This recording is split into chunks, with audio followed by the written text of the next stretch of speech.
ತಂದೆ ನಾರಾಯಣ, ನಮಸ್ಕಾರಗಳು. ವೀಕ್ಷಕರೇ, ನಿನ್ನೆವರೆಗೆ ನೀವು ನನ್ನ ಚಾನಲ್ನಲ್ಲಿ ಮಾಘಪುರಾಣದ ಕಥೆಯನ್ನು ಕೇಳಿ ಮುಗಿಸಿದ್ದೀರಿ. ಇಂದು ನಾನು ನಿಮಗೆ ಇನ್ನೊಂದು ಹೊಸ ಚರಿತ್ರೆಯನ್ನು ಹೇಳಲಿಕ್ಕೆ ಹೊರಟಿದ್ದೇನೆ. ನಾವು ಈ ಕಲಿಯುಗದಲ್ಲಿದ್ದೇವೆ. ಈಗ ಮನುಷ್ಯ ಜನ್ಮ ಅಂದರೆ ಸಂಸಾರ ಅನ್ನುವುದು ಸಾಗರದ ಹಾಗೆ. ಅದಕ್ಕೆ ಸಾಗರಕ್ಕೆ ಹೋಲಿಸಿದ್ದಾರೆ ಅದನ್ನು. ಸಾಗರದಲ್ಲಿ ಹೇಗೆ ಉಬ್ಬರವಿಳಿತಗಳು ಏರಿಳಿತಗಳಿರ್ತವೋ, ಈ ಸಂಸಾರ ಅನ್ನುವುದು ಹಾಗೇನೆ. ಎಲ್ಲರೂ ಈ ಸಂಸಾರದ ಗತಿ ಅಂದರೆ ಬಹಳ ವಿಚಿತ್ರವಾಗಿದೆ. ಎಲ್ಲರೂ ಸುಖವನ್ನು ಬಯಸ್ತಾರೆ, ಅದರೊಳಗೂ ಈಗಿನ ಕಾಲದಲ್ಲಿ ಮತ್ತು ಹೆಚ್ಚು ಅನ್ಬೇಕು. ಆದರೆ ಅನಿರೀಕ್ಷಿತವಾಗಿ ದುಃಖವೇ ಪ್ರಾಪ್ತಿಯಾಗ್ತದೆ. ಆ ದುಃಖ ನಿವಾರಣೆ ಏನೋ ಮಾಡ್ಲಿಕ್ಕೆ ಪ್ರಯತ್ನ ಪಡ್ತಾರೆ. ಅವಾಗೇನೋ ಕಿಂಚಿತ್ ಸುಖ ದೊರೀತದೆ, ಆದರೆ ಮುಂದೆ ಮತ್ತೆ ದುಃಖ ಬರಬಹುದು ಅನ್ನುವಂತಹ ವಿಚಾರಗಳು ಇದ್ದೇ ಇರ್ತವೆ. ಇಂಥ ಈ ಸಂಸಾರ ಸಾಗರದಿಂದ ಪಾರಾಗುವುದಕ್ಕಾಗಿ ನಾವು ಮಾಡಬೇಕಾದಂತಹ ಅನುಸರಿಸಬೇಕಾದಂತಹ ಮಾರ್ಗ ಅಂದರೆ ಗುರುರೂಪ ದತ್ತನೇ ಶರಣು ಹೋಗುವುದು. ಶ್ರೀ ದತ್ತ ಗುರುವೇ ಗುರು ಪರಂಪರೆಯ ಆದಿಯಾಗಿರುವನು. ಅವನನ್ನು ಭಜಿಸಿ ಸಂಸಾರ ತಾಪತ್ರಯಗಳಿಂದ ಶಾಶ್ವತವಾಗಿ ಪಾರಾಗುವುದು ಪ್ರತಿಯೊಬ್ಬನ ಆದ್ಯ ಕರ್ತವ್ಯವಾಗಿದೆ. ಈ ಗುರುಚರಿತ್ರೆ ಎನ್ನುವುದು ಈ ಕಲಿಯುಗದ ಕಾಮಧೇನುವಿಗೆ ಹೋಲಿಸಬಹುದು. ಸರಿಯಾದ ಭಕ್ತರು ಇದರ ಪಾರಾಯಣದಿಂದ ಧರ್ಮ, ಅರ್ಥ, ಕಾಮ ಎಂಬ ತ್ರಿವಿಧ ಪುರುಷಾರ್ಥಗಳನ್ನು ಪಡೆಯುತ್ತಿರುವುದು ಅನುಭವ ಸಿದ್ಧವಾಗಿದೆ. ಈ ಗುರುಚರಿತ್ರೆಯನ್ನು ಮೂಲ ಪ್ರತಿ ಇದರದ್ದು ಸರಸ್ವತಿ ಗಂಗಾಧರ ಎನ್ನುವರು ಮರಾಠಿಯಲ್ಲಿ ಬರೆದಿದ್ದಾರೆ. ಆದರೆ ನಾವೆಲ್ಲ ಕನ್ನಡಿಗರಲ್ಲ, ನಮಗೆ ಅರ್ಥ ಆಗೋದಿಲ್ಲ. ಹೀಗೆ ನಮ್ಮಂಥ ಕನ್ನಡಿಗರನ್ನು ಉದ್ದೇಶಿಸಿ ಒಬ್ಬರು ಕನ್ನಡದವರು ಗುರುಚರಿತ್ರೆಯನ್ನು ಓದಿ ತಮ್ಮ ಪಾಪಗಳನ್ನು ಪರಿಹರಿಸಿಕೊಂಡು ಸಂಸಾರ ಸಾಗರದಲ್ಲಿ ಒಳ್ಳೆಯ ರೀತಿಯಲ್ಲಿ ನಡೆದು ಇಹದಲ್ಲೂ ಒಳ್ಳೆಯದಾಗಲಿ ಪರದಲ್ಲೂ ಒಳ್ಳೆಯದಾಗಲಿ ಎನ್ನುವಂತಹ ಸದುದ್ದೇಶದಿಂದ ಶ್ರೀ ಗುರುದಾಸ ಚಿದಂಬರ ಶ್ರೀಪಾದರಾವ್ ಕುಲಕರ್ಣಿ ಅವರು ಕನ್ನಡದಲ್ಲಿ ನಮಗೆ ಇದನ್ನು ಒದಗಿಸಿಕೊಟ್ಟಿದ್ದಾರೆ. ನಾವು ಅವರಿಗೆ ಎಷ್ಟು ಧನ್ಯವಾದ ಹೇಳಿದರೂ ಅದು ಕಡಿಮೆನೇ.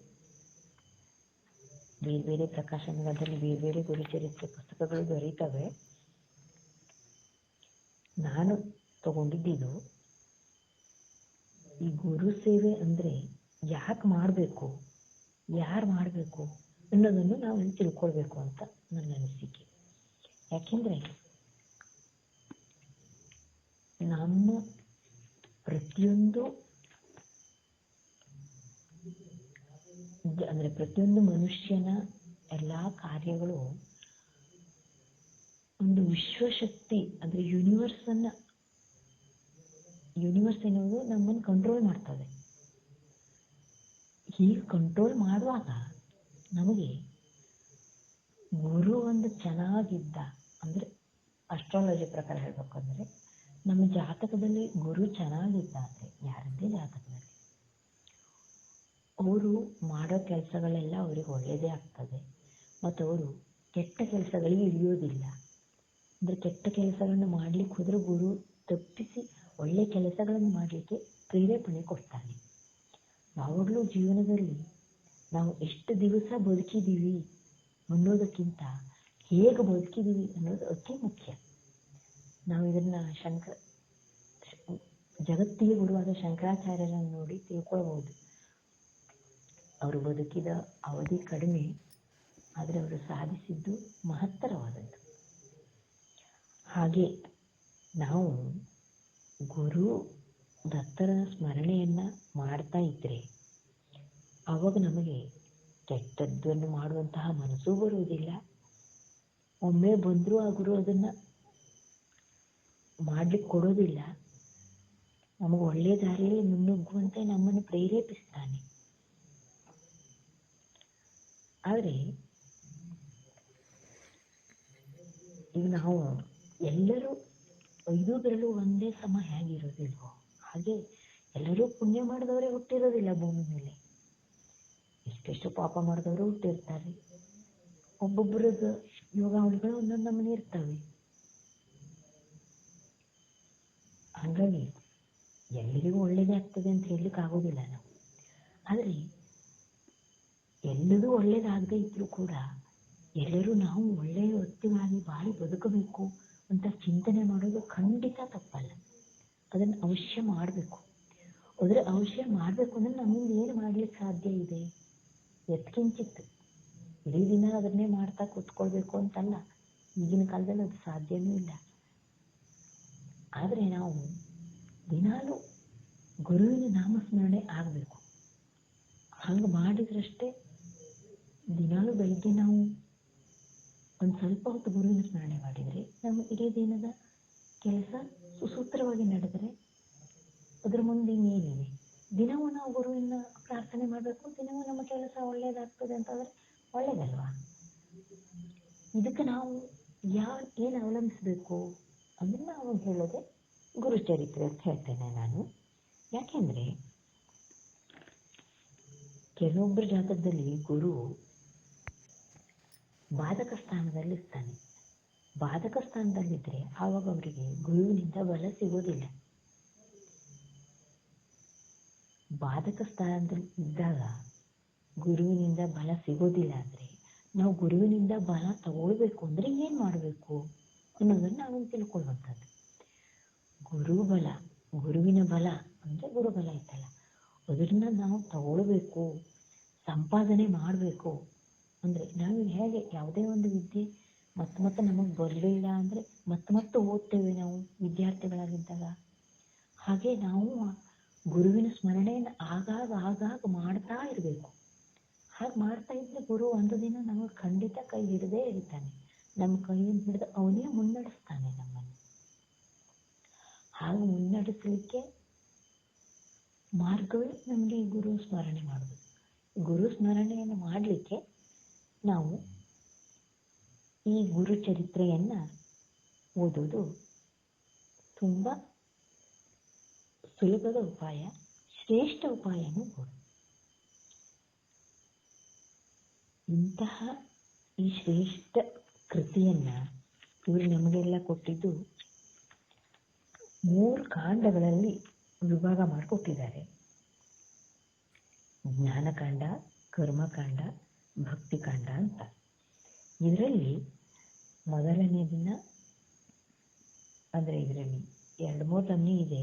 ಆದರೆ ಗುರುಚರಿತ್ರೆ ಸಪ್ತಾಹ ಮಾಡುವಾಗ ಅಂದರೆ 1ನೇ ದಿನದಿಂದ ನಾವು ಸ್ಟಾರ್ಟ್ ಮಾಡಿ 9 ಅಧ್ಯಾಯ ಓದೋದು. 2ನೇ ದಿನ 10ನೇ ಅಧ್ಯಾಯದಿಂದ 21 ಅಧ್ಯಾಯ ಓದೋದು. 3ನೇ ದಿನ 22ನೇ ಅಧ್ಯಾಯದಿಂದ 29ನೇ ಅಧ್ಯಾಯದವರೆಗೆ ಓದೋದು. 4ನೇ ದಿನ ಅಧ್ಯಾಯ 30ರಿಂದ 35ರವರೆಗೆ ಓದೋದು. 5ನೇ ದಿನ ಅಧ್ಯಾಯ 36ರಿಂದ 38ರವರೆಗೆ ಓದೋದು. 6ನೇ ದಿನ ಅಧ್ಯಾಯ 39ರಿಂದ 43ರವರೆಗೆ. 7ನೇ ದಿವಸ ಅಧ್ಯಾಯ 44ರಿಂದ 53ರವರೆಗೆ. ಹೀಗೆ ಸಪ್ತಾಹ ಮಾಡಲಿಕ್ಕೆ ಇದನ್ನು ಕೊಟ್ಟಿದ್ದಾರೆ. ಇದರಲ್ಲಿ ಅಧ್ಯಾಯ 1ರಿಂದ 24ರವರೆಗೆ ಜ್ಞಾನಕಾಂಡ ಅಂತ ಬರ್ತದೆ. ಅಧ್ಯಾಯ 25ರಿಂದ 37ರವರೆಗೆ ಕರ್ಮಕಾಂಡ. ಅಧ್ಯಾಯ 38ರಿಂದ 53ರವರೆಗೆ ಭಕ್ತಿಕಾಂಡ. ನಮ್ಮ ಹತ್ರ ಬಹಳ ಕೆಪಾಸಿಟಿ, ಟೈಮಿಂಗ್ ಕೆಪಾಸಿಟಿ, ಮನಸ್ಸು ಬೇಕು ಬಿಡ್ರಿ.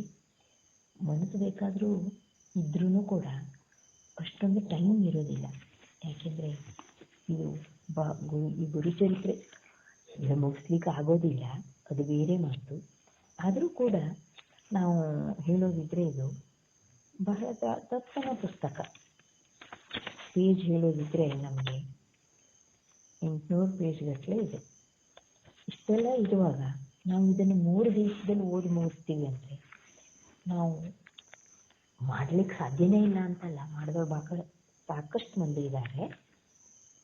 3 ದಿವಸ ನಾವು ಮತ್ತೇನೂ ಮಾಡದೆ ನಮ್ಮ ಕೆಲಸವನ್ನೆಲ್ಲ ಬಿಟ್ಟು ಮಾಡಿದರೆ ಸಾಧ್ಯ ಆಗ್ತದೆ. ಹಾಗೆ ಮಾಡೋದಿದ್ರೆ ಜ್ಞಾನಖಂಡ, ಕರ್ಮಖಂಡ, ಭಕ್ತಿಖಂಡ ಅಂತ 3 ದಿನಗಳಲ್ಲಿ ಹಂಚ್ಕೊಂಡು ಮಾಡಬೇಕು. ಅದಿಲ್ಲ ಅಂದರೆ ಈಗ ನಾನು ಮೊದಲು ಹೇಳಿದಂತೆ 7 ದಿನಗಳಲ್ಲಿ ಈ ಅಧ್ಯಾಯಗಳನ್ನು ಡಿವೈಡ್ ಮಾಡಿಕೊಂಡು ಅವ್ರು ಹೇಳಿದ ಪ್ರಕಾರ ಓದಬೇಕು. ಆದರೆ ನಮ್ಮಂಥ ಜನಸಾಮಾನ್ಯರಿಗೆ ಏನೋ ಬಹಳ ತೊಂದರೆ ಬಂದರೆ ನಾವು ಆವಾಗ ಸಂಕಟ ಬಂದಾಗ ವೆಂಕಟರಮಣ ಅಂತ ಮಾಡ್ಬೋದು. ಆದರೆ ದಿನನಿತ್ಯ ಮಾಡಲಿಕ್ಕೆ ನಮಗದು ಕಷ್ಟ ಅಂತ ಅನಿಸ್ಬೋದು. ಹಾಗಾಗಿ ನಾವು ಆವಾಗ ಏನು ಮಾಡಬೇಕು, ದಿವಸ ಒಂದು ಅಧ್ಯಾಯನಾದರೂ ಓದೋದು ಕಲ್ತ್ಕೋ, ಓದೋದು ರೂಢಿ ಮಾಡ್ಕೋಬೇಕು. ಹಾಗೆ ಮಾಡ್ತಾ ಹೋದರೆ ನಮಗೆ ಬರುವಂತಹ ಕಷ್ಟ ಕಾರ್ಪಣ್ಯಗಳು ಖಂಡಿತ ದೂರ ಆಗ್ತವೆ. ಯಾಕೆ ಅಂದರೆ ಈ ಗುರುಚರಿತ್ರೆಯನ್ನು ಹರಿಹರ ಬ್ರಹ್ಮ 3 ಜನ ಸೇರಿ ತ್ರಿಮೂರ್ತಿಗಳು ಸೇರಿ ದತ್ತಾತ್ರೇಯರಾಗಿದ್ದಾನಲ್ಲ, 3 ಶಕ್ತಿ ಈ ಗುರುವಿನಲ್ಲಿದೆ. ನಾವು ಹರಿಯನ್ನು, ಹರನನ್ನು, ಬ್ರಾಹ್ಮಣನನ್ನು ಒಬ್ಬೊಬ್ಬನನ್ನೇ ಪೂಜೆ ಮಾಡಿದ್ರೆ ನಮಗೆ ಲೇಟ್ ಆಗ್ತದೆ ಅಲ್ವಾ. ಈ 3 ದೇವತೆಗಳು ಬಂದಿರಲ್ಲ ಇದ್ದಾರೆ ಅಂದರೆ ನಮಗೆ ಅದು ಈಸಿ ಅಲ್ವಾ. ಅದಕ್ಕೆ ನಾವು ಗುರುಚರಿತ್ರೆ ಪಾರಾಯಣ ಮಾಡಿಬಿಟ್ರೆ 3 ದೇವತೆಗಳನ್ನು ಆರಾಧನೆ ಮಾಡಿದಂಗೆ ಆಯಿತು. ಹರ ಕಾಯ್ದರು, ಹರ ಮುನಿದರು ಗುರು ಕಾಯುವ ಅಂತ ಗಾದೆ ಉಂಟು. ಅದಕ್ಕೆ ನಾವೇನು ತಪ್ಪು ಮಾಡಿದರೂ ಈಶ್ವರನೇ ಸಿಟ್ಟು ಮಾಡ್ಬೋದು, ಆದರೆ ಗುರು ಸಿಟ್ಟು ಮಾಡೋದಿಲ್ಲ. ಶಿಷ್ಯನನ್ನು ಕಾಪಾಡ್ತಾನೆ ಅವನು. ಹಾಗಾಗಿ ನಾವು ಗುರುಚರಿತಾಮೃತವನ್ನು ಪಾರಾಯಣ ಮಾಡಬೇಕು. ಪಾರಾಯಣ ಮಾಡಲಿಕ್ಕೆ ಆಗೋದಿಲ್ಲ, ಶ್ರವಣನಾದರೂ ಮಾಡಬೇಕು. ಹಾಗೆ ಶ್ರವಣ ಮಾಡೋದು ಎಲ್ಲರಿಗೂ ವಿಹಿತ ಅಂತ ನಾನು ಅಂದ್ಕೋತೇನೆ. ಈ ಗುರುಚರಿತ್ರೆಯನ್ನು ಈಗಾಗಲೇ ಹೇಳಿದಂತೆ ಬಾಧಕ ಸ್ಥಾನ ಅದನ್ನೆಲ್ಲ ನೋಡ್ಕೊಂಡು ಮಾಡ್ಲಿಕ್ಕೆ ಆಗೋದಿಲ್ಲ, ಎಲ್ಲರಿಗೂ ಅದು ಗೊತ್ತಿರೋದಿಲ್ಲ. ನಮಗೆ ಗುರು ಹೇಗಿದ್ದಾನೆ, ಚೆನ್ನಾಗಿದ್ದಾನೋ ಇಲ್ವೋ ಅಂತೆಲ್ಲ ಗೊತ್ತಿರೋದಿಲ್ಲ. ಕೆಲವೊಬ್ಬರು ಈಗಿನ ಕಾಲದಲ್ಲಿ ಎಲ್ಲ ವ್ಯಾಪಾರಿ ಬುದ್ಧಿ ಆಗಿಬಿಟ್ಟಿದೆ. ಯಾರ ಹತ್ರ ಕೇಳಲಿಕ್ಕೆ ಹೋದರೂ ಒಬ್ಬೊಬ್ಬರು ಒಂದೊಂದು ಥರ ಹೇಳ್ತಾರೆ, ಗೊತ್ತೇ ಆಗೋದಿಲ್ಲ. ನಮಗದೆಲ್ಲ ಬೇಡಪ್ಪ, ನಾವು ನಮಗೆ ತಿಳಿದ ಮಟ್ಟಿಗೆ ಭಕ್ತಿಯಿಂದ ಕೈ ಮುಗಿತೇವೆ, ದೇವರಿಗೆ ಒಳ್ಳೇದು ಮಾಡುವಂತಷ್ಟೇ ಕೇಳ್ಕೊಳ್ತೇವೆ ಅಂತ ಅನ್ನುವವರಿಗೆ ಇದು ಅತಿ ಉಪಯುಕ್ತ ಅಂತ ನಾನು ಹೇಳ್ತೇನೆ. ಯಾಕೆಂದರೆ ಯಾರನ್ನ ಕೇಳೋದು ಬೇಡ, ಹೇಳೋದು ಬೇಡ. ನಮ್ಮಷ್ಟಕ್ಕೆ ನಾವು ಗುರುವಿನ ಆರಾಧನೆ ಮಾಡಿಬಿಟ್ರೆ ನಮ್ಮದು ಎಂಥದೇ ಕಷ್ಟಗಳಿದ್ದರೂ, ದೊಡ್ಡ ಕಷ್ಟಗಳು ಬರುವಂಥದ್ದು ಸಣ್ಣ ಕಷ್ಟವನ್ನು ಪರಿಹಾರ ಆಗುವಂತಹ ಮಾರ್ಗ ಇದರಲ್ಲಿದೆ. ಮುಂದೆ ಕೇಳಿದಾಗ ನಿಮಗೆ ಈ ಚರಿತ್ರೆಯನ್ನು ಓದಿದಾಗ, ಓಹೋ, ನಾವು ಇಷ್ಟು ವರ್ಷ ಈ ಗುರು ಚರಿತ್ರೆಯನ್ನು ಓದದೆ ನಮ್ಮ ಆಯುಷ್ಯವನ್ನು ಹಾಳು ಮಾಡ್ಕೊಂಡ್ವಲ್ಲ, ಮನುಷ್ಯ ಜನ್ಮದಲ್ಲಿ ಬಂದುಕೊಂಡು ನಾವು ಇದನ್ನು ಓದಿಲ್ಲ ಅಂದರೆ ಎಂಥ ತಪ್ಪು ಮಾಡಿದ್ದೀವಿ, ನಾವು ಇಷ್ಟೆಲ್ಲ ವರ್ಷ ಹಾಳು ಮಾಡಿದ್ವಿ ಅಂತ ನಿಮಗೆ ಬೇಜಾರಾಗ್ಬೋದು. ಹಾಗಾಗಿ ಇನ್ನಾದರೂ ತಡ ಮಾಡದೆ ಈ ಗುರು ಚರಿತ್ರೆಯನ್ನು ಓದಿ ಅಥವಾ ಕೇಳ್ರಿ. ನಾನು ಈಗ ನಿಮಗೆ ಪೀಠಿಕೆಯನ್ನಷ್ಟೇ ಹೇಳಿದ್ದೇನೆ. ನಾಳೆಯಿಂದ ಗುರುಚರಿತ್ರೆಯ ಒಂದೊಂದೇ ಅಧ್ಯಾಯಗಳನ್ನು ಹೇಳಬೇಕು ಅಂತ ಅಂದ್ಕೊಂಡಿದ್ದೇನೆ. ಸಾಧ್ಯವಾದಷ್ಟು ದಿನ ಡೈಲಿ ಹಾಕ್ತೇನೆ. ಆದರೂ ಎಲ್ಲಾದರೂ ಸ್ವಲ್ಪ ಹೊರಗಡೆ ಎಲ್ಲ ತಿರುಗಾಟಕ್ಕೆ ಹೋಗಿದ್ದಿದ್ರೆ ಆಗ 1-2 ದಿನ ಇಲ್ಲದೆ ಇರಬಹುದು. ಆದರೆ ಮತ್ತೆ ಹಾಕ್ಲಿಕ್ಕೆ ಪ್ರಯತ್ನ ಪಡ್ತೇನೆ. ನಿಮ್ಮೆಲ್ಲರ ಸಹಕಾರ, ಪ್ರೋತ್ಸಾಹ ನನಗೆ ಸದಾ ಬೇಕು. ನೀವು ಪ್ರೋತ್ಸಾಹ ಮಾಡಿದ್ರೇ ನಮಗೂ ಮುಂದುವರಲಿಕ್ಕೆ ಖುಷಿ ಕೊಡ್ತದೆ. ನನಗೆ ತಿಳಿದಿದ್ದನ್ನು ನಿಮಗೂ ಹೇಳ್ತೇನೆ. ದಯವಿಟ್ಟು ಕೇಳಿ, ನಿಮ್ಮ ಫ್ರೆಂಡ್ಸಿಗೆಲ್ಲ ಶೇರ್ ಮಾಡಿ, ಸಬ್ಸ್ಕ್ರೈಬ್ ಮಾಡ್ಕೊಳ್ಳಿ.